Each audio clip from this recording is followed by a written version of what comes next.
बिस्मिल्लाहिर्रहमानिर्रहीम। अस्सलाम वालेकुम टू ऑल रिस्पेक्टेड व्यूअर्स। आज जिस टॉपिक पे हमने गुफ्तगू करनी है वो है टॉन्सिलाइटिस।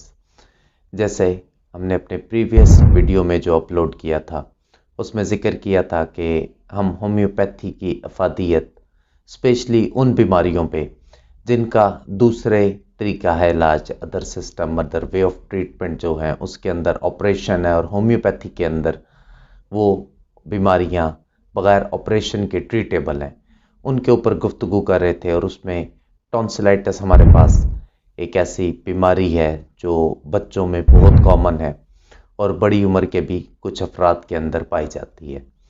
तो टॉन्सिलाइटिस पे आज हमने गुफ्तगू करनी है। टॉन्सिलाइटिस होता क्या है? बेसिकली टॉन्सिल्स होते क्या हैं?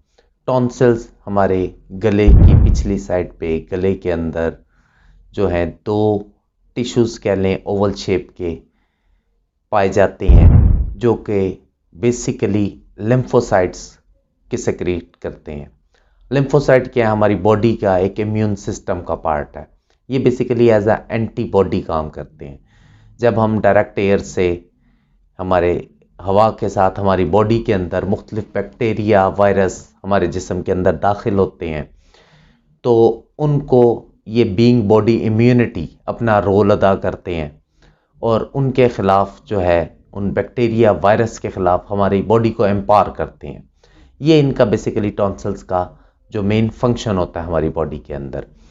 और जब यही टॉन्सिल्स इन बैक्टीरिया, वायरस और मुख्तलिफ फैक्टर्स की वजह से इनके अंदर सोजिश आ जाती है, इन्फ्लेमेशन आ जाती है, उस कंडीशन को हम टॉन्सिलाइटिस कहते हैं।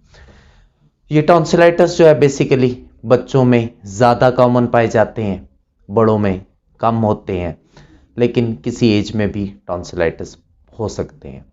इसकी बेसिक अलामात क्या हैं टॉन्सिलाइटिस की, कि किसी भी बंदे को जब टॉन्सिलाइटिस होता है तो उसके सिम्टम्स क्या हैं? टॉन्सिलाइटिस के अंदर गले में दर्द, बुखार, डिस्फेजिया, निगलने में मुश्किल होना, हाइपर सैलिवेशन, मुंह के अंदर थूक का ज़्यादा आना, थूक का ज़्यादा बनना, फॉल ऑर्डर, स्मेल आना मुंह से, टंग कोटेड येलो और वाइट कोटेड टंग। लेकिन जनरली हमारे पास जो सिम्टम आती हैं वो सिम्टम्स यही आती हैं कि बुखार का हो जाना, गले में दर्द का हो जाना, बच्चों का खाना पीना छोड़ देना। ये वो अलामात होती हैं जो कोई भी इंसान कंप्लेंट लेके आता है तो उसको हम चेक करते हैं, उसकी सिम्टम्स कलेक्ट करते हैं, और फिर इसका बड़ा इजी है कि हम औरल कैविटी को, मुंह को पूरा खोल के जब देखा जाता है तो उसके अंदर हमें इसकी इन्फ्लेमेशन बहुत वाज़ेह तौर पे सामने नज़र आ जाती है। इस कंडीशन को हम टॉन्सिलाइटिस कहते हैं। टॉन्सिलाइटिस बेसिकली 3 इकसाम के होते हैं। 3 किस्म के टॉन्सिल्स की 3 इकसाम पाई जाती हैं। एक होते हैं एक्यूट टॉन्सिल्स।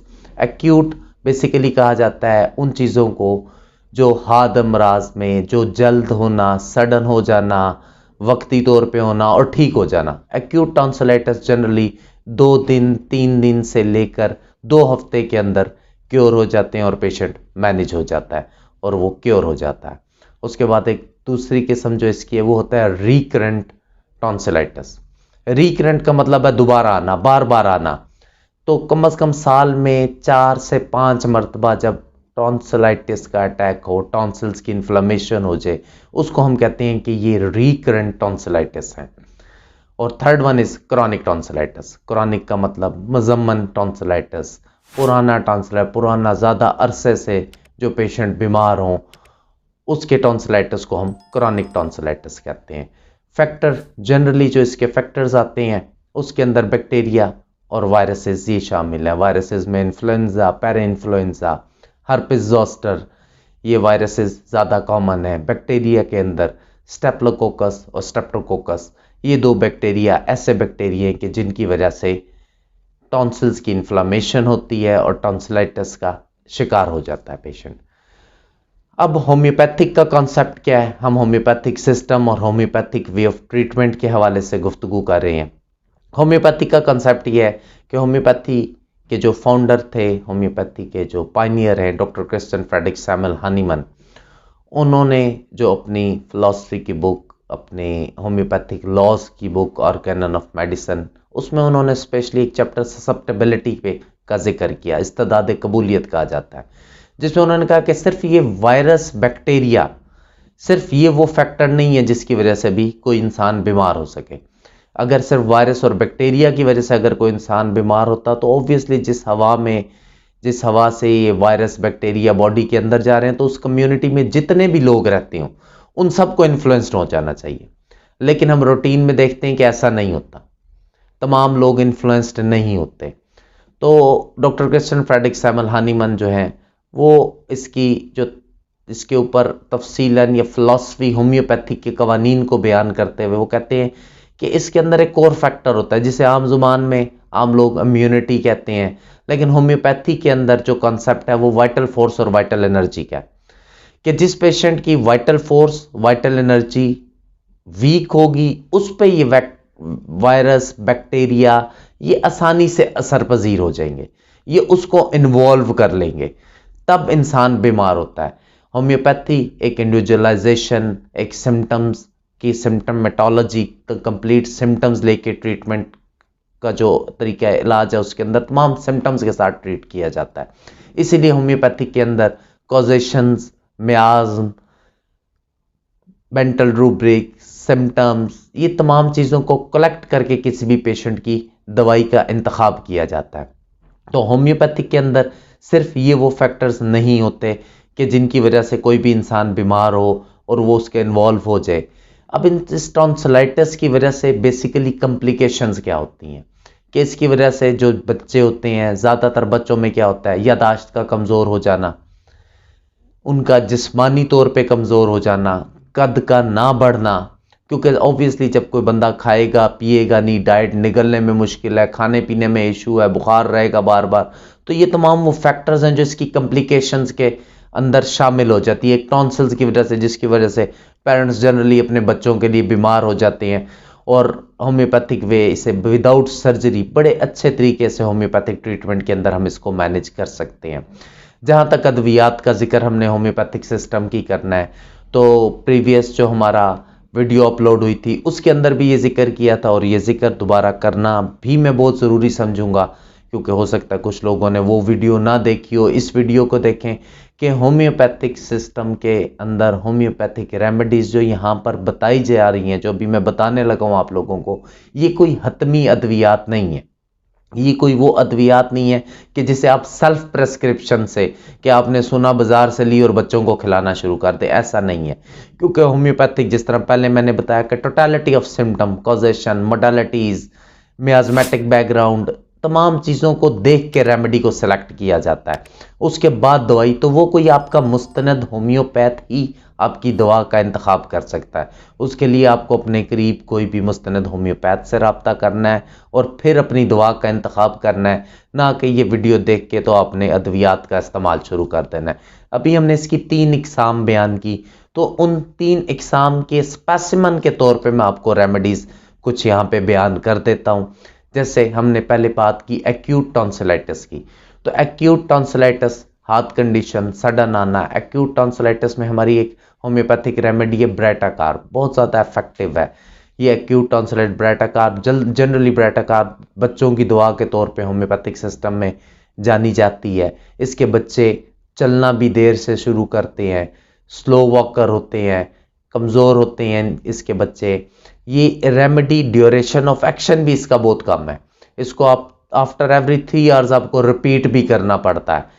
तो जो एक्यूट टॉन्सिलाइटिस होता है सिम्टम्स वही हैं इसकी भी, पेन, बुखार, लेकिन छोटे टाइम में जल्द ठीक हो जाने वाला, तो वहाँ पर ब्रेटाकार एक इफेक्टिव रेमेडी है। उसके अलावा हमारी फर्स्ट एंटी इन्फ्लेमेटरी रेमेडीज़ के तौर पर होम्योपैथिक में 2 अद्वियात, एक प्लांट किंगडम से आती है बेलाडोना, जिसे हम एंटी इन्फ्लेमेटरी रेमेडी के तौर पे कहते हैं, जिसमें से जो rush of bloods towards the body part जहाँ पे इन्फ्लेमेशन हो रही है, जो इन्फ्लेमेशन की सिम्टम्स हैं तमाम, redness, heat, pain, swelling, tenderness, वो मौजूद होती हैं। आप बच्चे का मुंह अगर खुलवाएंगे तो आपके जो आपको उसका टॉन्सिलाइटिस, उसके दोनों टॉन्सिल्स इन्फ्लेम हुए हुए रेड कलर के प्रोमिनेंटली उसके थ्रोट के अंदर नजर आएंगे।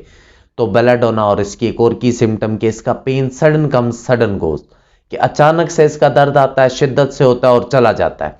ये बेलाडोना की सिम्टम है जिसके ऊपर बेलाडोना, और इसी में हमारे पास मिनरल किंगडम से बायोकेमिक सिस्टम से फेरमफॉस, उसको भी हम फर्स्ट एंटी इन्फ्लेमेटरी रेमेडी कहते हैं। जिन बच्चों में एक्यूट टॉन्सिलाइटिस हो, उसकी इन्फ्लामेशन हो, बुखार हो, दर्द हो, रेडनेस हो, तो ये वो अद्वियात एक स्पेसिमन के तौर पे हैं जो एक्यूट टॉन्सिलाइटिस को मैनेज करती हैं। उसके बाद हमारे पास रिकरेंट टॉन्सिलाइटिस की हमने बात की। रिकरेंट टॉन्सिलाइटिस यानी जो बार बार आने वाला हो, साल में 2 से 3, 4, 5 मरतबा आए, जब भी मौसम चेंज हो रहा हो, जब भी पेशेंट कोई ठंडी चीज़ खा ले, कोई खट्टी चीज़ खा ले, इस किस्म की कोई डाइट ले ले और उसको टॉन्सिलाइटिस की कंप्लेंट हो जाए, तो वहाँ पे हमारे पास एक बहुत बड़ी दवाई के तौर पे कलकेरिया कार्ब हमारी एक रेमेडी है। कलकेरिया कार्ब हमारी कॉन्स्टिट्यूशनल रेमेडी भी है, साख्ती अद्वियात भी है। इसके बच्चे की एक स्पेसिफिक कॉन्स्टिट्यूशन साख्त होती है, उसका सर आम बच्चों की निस्बत थोड़ा सा बड़ा इसलिए होता है कि उसके फ्रंटल सुचर थोड़े से ओपन हुए होते हैं, उसके सर पे पसीना ज़्यादा आएगा, पेट थोड़ा सा बाहर निकला हुआ होगा उसकी बॉडी फ्लैबी होगी, पिलपिली नर्म होगी, उसका इम्यून सिस्टम वीक होता है, सेंसिटिव होता है। तो ऐसे बच्चों के अंदर रिकरेंट टॉन्सिलाइटिस जो बार बार आए, वहाँ पर कलकेरिया कार्ब एक बड़ी दवाई है। उसके बाद हमारी एक हेपार सल्फ रेमेडी है। हेपार सल्फ भी हमारी इसी तरह जो सेंसिटिव हों, ठंड से सेंसिटिव हों, ठंड से ठंडी चीज़ खट्टी चीज़ खाने से जिन बच्चों को टॉन्सिलाइटिस का इफेक्शन हो जाए, कान तक इवन उसका दर्द जा रहा हो, टाइटस मीडिया हो रहा हो, उन बच्चों को कान में दर्द हो, निगलना मुश्किल हो, दर्द से वो चिल्लाते हैं बच्चे, वहाँ पर रिकरेंट जो हमारा टॉन्सिलाइटिस, वहाँ पे हेपार सल्फ हमारी एक बड़ी रेमेडी के तौर पर है। इसी तरह क्रॉनिक टॉन्सिलाइटिस के अंदर अगर हम आते हैं, क्रॉनिक टॉन्सिलाइटिस में हमारी एक बहुत होम्योपैथी की रेमेडी के तौर पे एंटीसेफ्लैटिक रेमेडी है merc sol, mercurius solubilis hahnemanni. Doctor Christian Friedrich Samuel Hahnemann जो फाउंडर ऑफ होम्योपैथी थे, उन्होंने इसकी प्रूविंग की। एक बहुत बड़ी दवाई के तौर पे आती है। इसके पेशेंट के अंदर हाइपर सैलिवेशन होती है, मुंह में पानी ज़्यादा आता है, मुंह से स्मेल आ रही होती है पेशेंट के, थ्रोट में पेन होता है, थ्रोट में पस एब्सिस भी बन सकता है, कान तक वो पेन और टाइटस मीडिया होता है। ये उसकी की सिम्टम्स के तौर पे हैं। फाइटोला का डेकेंड्रा हमारे क्रॉनिक टॉन्सिलाइटिस के अंदर एक बड़ी दवाई है। इसमें अगर आप पेशेंट का मुंह खुलवाएंगे तो उसके टॉन्सिल्स आपको डार्क रेड कलर के, purplish to dark red colour के नज़र आएंगे। ये हमारे पास एक बहुत बड़ी दवाई के तौर पे, और हार्ड होंगे वो टॉन्सिल्स जो है उसके सॉफ्ट की बजाय कंपैरेटिवली हार्ड होंगे, वहाँ पर हमारे पास फाइटोला का डिकेंड्रा एक बड़ी दवाई के तौर पे आती है। इसके अलावा हमारे पास नोजोड्स हैं रेस्पिरेटरी ट्रैक के, स्पेशली 2 नोजोड का जिक्र करना चाहूँगा, ट्यूबरकलिनम और बैसिलिनम। इन दोनों नोजोड के अंदर डिफ्रेंशिएट जनरली इस तरह किया जाता है कि ट्यूबरकलिनम के जो पेशेंट्स होते हैं, जो बच्चे होते हैं, वो ज़्यादातर हीट से सेंसिटिव होते हैं। उनके इश्यूज़ हीट से, उन्हें ऑलरेडी गर्मी लगती है और गर्मी से उनके तमाम सिम्टम्स वर्स हो रही होती हैं।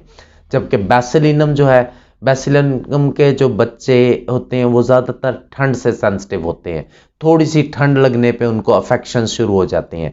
ये नोजॉड होते हैं होम्योपैथिक में जो डिजीज्ड पार्ट बीमारियों से बनाए जाते हैं, और इनकी जनरली एक हाई डोज दी जाती है और रेपिटेशन नहीं की जाती। इसके अलावा हमारे पास और मल्टीपल रेमेडीज़ हैं होम्योपैथिक में। होम्योपैथिक सिस्टम में left sided, right sided remedies भी होती हैं। जैसे लैकेसीज हमारे लेफ्ट साइड पे, उसमें अगर आप पेशेंट का टॉन्सिल्स को चेक करेंगे तो वो ब्लूइश कलर का उसके टॉन्सिल्स होंगे, पर्पलिश ब्लूइश कलर का उसका टॉन्सिल्स होगा पेशेंट का, बच्चे का जो है वो लेफ्ट साइड पे काम करती है। मर्क रूब्रिक हमारी राइट साइडेड रेमेडी है। तो होम्योपैथिक सिस्टम में इन रेमेडीज़ का जो एंड पे जिक्र कर रहा हूँ कि कोई हतमी दवाई नहीं होती, मल्टीपल रेमेडीज़ होती हैं जो सिम्टम्स की बेस के ऊपर होती हैं। इसके अलावा एक प्रिकॉशंस होती हैं, प्रिवेंशंस होती हैं जो बहुत कंपलसरी होती हैं। ये मैनेज करनी होती हैं जो मरीज़ के लवाहिकीन होते हैं, जैसे बच्चा है तो उसके वालिदैन हैं, उन लोगों ने। और ये ज़्यादातर इसलिए ज़रूरी होती हैं कि अगर ये आप नहीं करेंगे तो ऑब्वियसली जिस्म का एक निज़ाम है, बॉडी सिस्टम, इम्यूनिटी है, वो डिस्टर्ब हो जाता है। इसके अंदर होता है कि जैसे बच्चे जनरली हाइजेनिसिटी, उनके हाथ धोना, हैंड वॉश प्रॉपर करवाना ताकि जर्म्स अंदर ना जा सकें। फिर बच्चों के अंदर जो शेयरिंग ऑफ फूड होता है, शेयरिंग ऑफ ड्रिंक्स होता है, कि जैसे बॉटल ली बच्चों ने, एक ने एक सिप लिया, दूसरे ने ले लिया, तो अगर एक पेशेंट इन्फ्लुएंस्ड है तो वो उससे दूसरे की तरफ, स्पेशली जब वायरस की वजह से ये डिजीज किसी को टॉन्सिलाइटिस हुआ हो तो उसके अंदर ये स्प्रेड आउट होती है।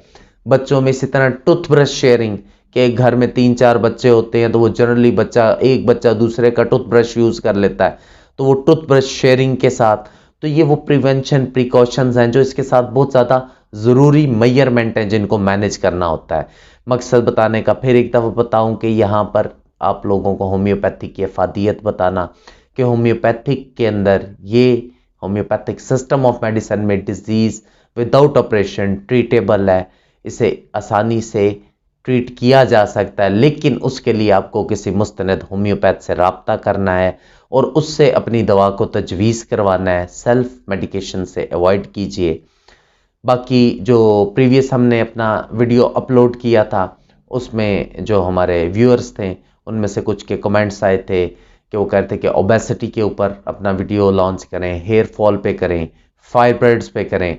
तो इंशाल्लाह जो हमारा नेक्स्ट वीडियो होगा वो ओबेसिटी पे होगा। इसी तरह हम आपके कमेंट्स सजेशन हमारे लिए बहुत ज़्यादा इम्पोर्टेंट हैं, उसको हम वैल्यू देंगे, उस सीक्वेंस के अंदर कोशिश करेंगे कि जो भी आपके व्यूज़ हैं, जो भी आपकी सजेशंस हैं, उनको हम मैनेज कर सकें। तो नेक्स्ट इंशाल्लाह हम ओबेसिटी के ऊपर इसी तरह फर्दर बाकी टॉपिक्स के ऊपर भी बात करेंगे। Thank you so much. अस्सलाम वालेकुम। Thanks for watching. Leave your opinion in comments box.